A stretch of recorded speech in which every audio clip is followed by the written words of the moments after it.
to No Water River. I'm Renee, and this is the 12th episode of the Spotlight on NCTE Poets with Bennett Hopkins. Hi, Lee. Welcome back. Thank you, Renee. Today we are featuring X.J. Kennedy, who was the 12th recipient of the award in 2000. Now, I know X.J. has a broad range of genres in which he wrote. Could you give us just some background, first on his name, and then how he ended up in children's poetry in the first place? Yes. XJ and I have had a very long friendship. Interestingly enough, he was born Joseph Kennedy. And as you know, Joseph Kennedy was the father of John Kennedy, former president. And he lived in Massachusetts for so many years. And he just decided he could not compete with the Kennedy clan. So arbitrarily, he put the name X before his name, thus X.J. Kennedy. Throughout this interview, I'm going for Joe because his friends know him as Joe. But the X was strictly for fun. He put it there, and it stuck throughout his entire career. Joe was born in 1929. He's had an incredible career. His first book was not a book for children. It was a book for adults, and it was called NUDE, Descending a Staircase. This is a small chapbook version, which he sent me. It's autographed. And the book, the title poem was inspired by the French artist Marcel Duchamp's painting, which he had seen and did a poem about the whole thing. You can see this is a chapbook. It's not very big, but again, it was his first book. Myra Cohn Livingston, who we did a tape on, another award winner, and again, a marvelous person of insight, had read this book and thought, boy, he can write some good poems for children. She contacted Joe, and Joe sent her some stuff. She, in turn, went to her editor, Margaret K. McElderry, the legendary icon, and Margaret published his very first book of poems in 1975. This book called One Winter Night in August and Other Nonsense Jingles. And thus his career as a children's poet began and flourished. In this book, you've got walking skeletons, robot rabbits, giant snails, filled with nonsense jingles that Booklist called his malicious wit, which I absolutely love. One poem from this book, which I'll read short, is called Father and Mother. Again, Renee, you can see how he was a precursor to the light verse that we know of Silverstein, Pulaski. He is a master of light verse in the tradition almost of David McCord, who we also did a tape on. His work is extremely funny, but very, very structured in meter and rhyme. Here's an example called Father and Mother. My father's name is Frankenstein. He comes from the Barbados. He fashioned me from packaged twine and instant mashed potatoes. My mother's name is Draculine. She lets a big bat bite her, and folks who sleep here overnight wake up a few quarts lighter. I mean, really wit, really funny.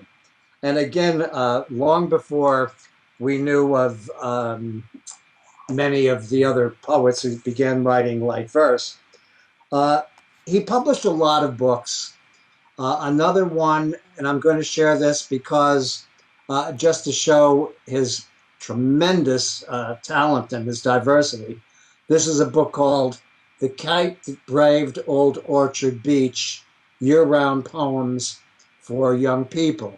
Again, there's a lot of funny poems in here, but this one shows his respect for poetry, and shows a side of him that's different, that he can write very serious work. It is a tribute to Martin Luther King, and it's called Martin Luther King Day. Solemn bells in steeples sing, Dr. Martin Luther King. He lived his life, he dreamed his dream, the worst off people to redeem. He dreamed a world where people stood not separate, but in brotherhood. Now, 10-ton bells together swing. Remember Martin Luther King.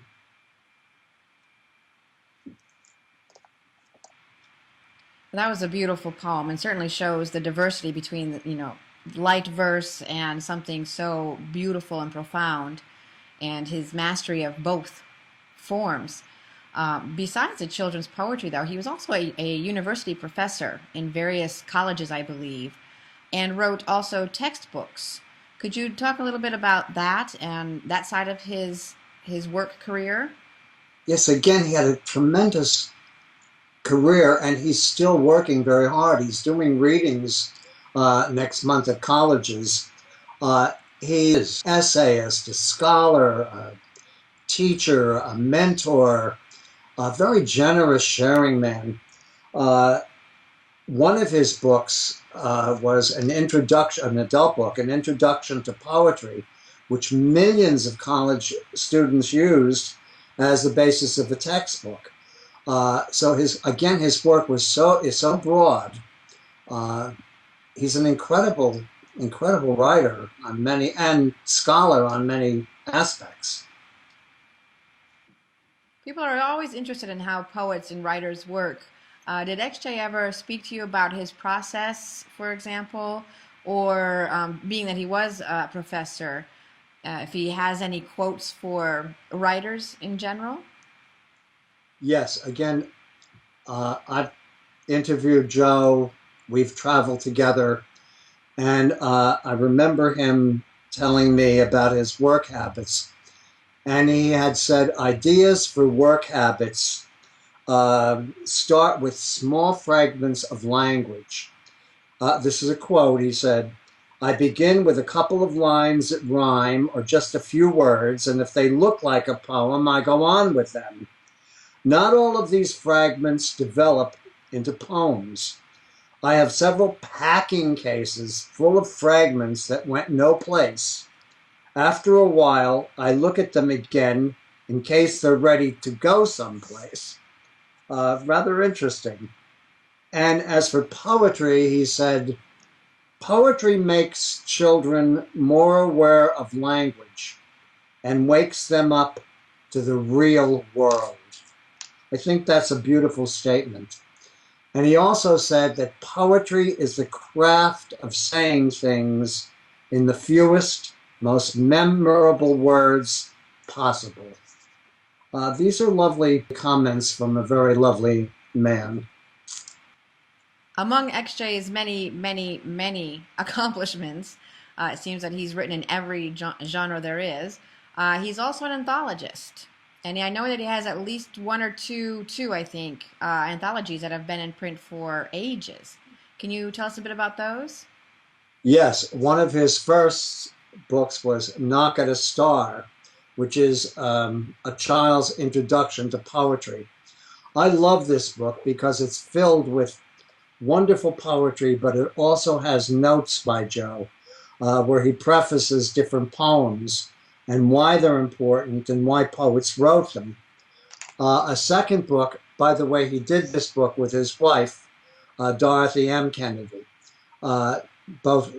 Dorothy is also a poet in her own right. She has written several children's books, and with Joe, she has compiled anthology. They are the parents, by the way, of 5 grown children. So I guess they've had a lot of experience in reading poetry to their own children. Another book of poems, and this was for younger children, is Talking Like the Rain. This is a gorgeous book, a first book of poems. beautifully illustrated by Jane Dyer. And this book, unfortunately, I think it's out of print. As most books, poetry, they're all diminishing. It's sad.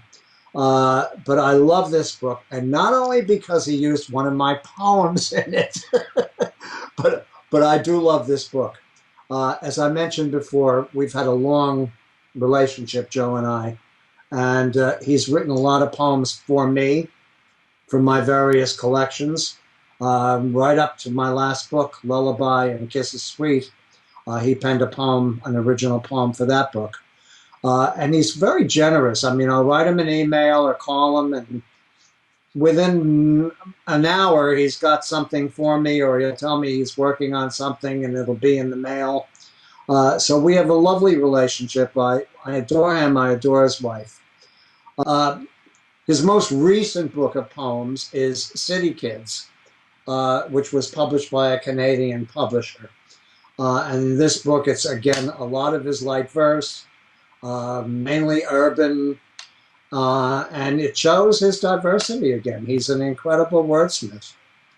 Again, if you or your children or your students want to read about bumptious beats or brats or a great-grandmother who sleeps in a treehouse, I suggest you turn to Kennedy, and you will find that X marks the perfect spot. Thank you, Lee. Thank you. Aren't you clever? I try. I know you do. Lee, thanks so much for sharing your memories of X.J. Kennedy and some of his poetry, and I hope that the people watching are inspired to run to their library and check out X.J. for themselves. And for those of you watching, thanks for joining us, and we'll see you for our next episode. Bye-bye, Lee. Bye-bye, Renee.